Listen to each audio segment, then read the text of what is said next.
wabarakatuh. Dalam menghafal Al-Quran pasti memerlukan perjuangan, dan perjuangan itu dapat diraih dengan kita mencari berbagai informasi tentang mudah menghafal Al-Quran. Kali ini kita akan bahas tentang bagaimana caranya memudah menghafal Al-Quran dan yang paling sering sekali cara dipakai oleh banyak orang. Yang pertama, cara dari Wirda Mansur. Wirda Mansur ini telah men-share video bagaimana caranya agar mudah menghafal Al-Quran dan ditonton lebih dari 5 juta orang. Makanya itu saya akan bahas pertama kali itu tentang Wirda Mansur. Langsung aja kita lihat video dia, check it out. Mudah-mudahan semuanya ada manfaatnya dan kalian juga bisa mulai menghafal Quran. Mohon doanya buat Wirda supaya bisa jadi Quran selama-lamanya. Amin. So yaudah, I hope you guys enjoy the video and don't forget to give the thumbs up dan subscribe if you want.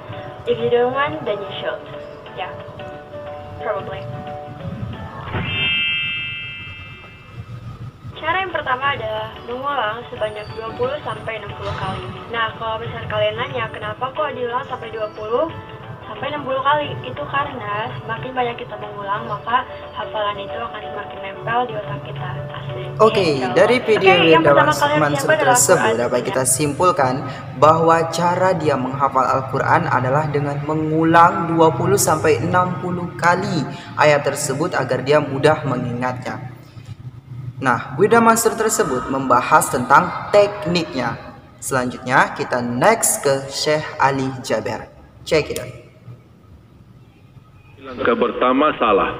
Ini yang membuat kita cepat mengantuk dan otak kita tidak stabil. Karena posisi otak akan ke bawah. Makanya kita baca berkali-kali kok udah hafal-hafal. Karena otak ini tidak stabil, akhirnya memori hafalan. Dari video tersebut dapat kita simpulkan bahwa Syekh Ali Jaber mengajarkan kepada kita bagaimana adab dalam menghafal Al-Quran. Mulai dari cara membacanya, cara memegangnya, cara membawanya, itulah perbedaan dari tadi. Kalau Wirda Mansur dia membahas tentang tekniknya, tentang caranya. Kalau Syekh Ali Jaber membahas tentang bagaimana adab kita terhadap Al-Quran. Oke, next. Cared much for moonlit sky. Kita ini makhluk pintar, nggak ada yang bodoh. Jangan percaya kalau ada yang mengatakan anak bapak, anak ibu bodoh. Jangan percaya. Sudah dilakukan penelitian di Amerika, di Universitas California. Hasilnya apa? Semua manusia pintar. 90% cerdas. 90%. 5% jenius. Bahwa setiap manusia itu memiliki kemampuan atau pemikiran yang luar biasa.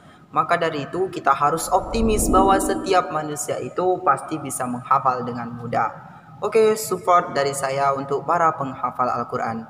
Satu pesan dari saya, mau bagaimanapun cara yang kita gunakan, mau sebanyak apapun cara yang kita gunakan, semua itu tergantung pada hati kita. Kalau niat kita tidak tertuju pada Al-Quran, tidak akan bisa kita menghafal Al-Quran. Percayalah itu.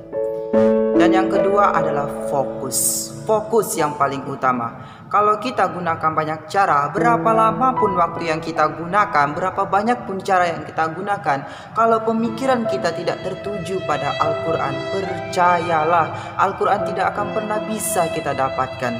Maka dari itu berusahalah kita menghafal. Untuk para teman-temanku yang penghafal Al-Quran, yang masih ada di pesantren, semangat untuk menghafalnya. Jangan pernah berputus asa. Terus kejar mimpi kalian untuk jadi hafiz Al-Quran. Kalau nanti kalian ada di surga dan tidak mendapati aku ada di sana, cari aku. Ya Allah, dulu Budi pernah mengingatkanku.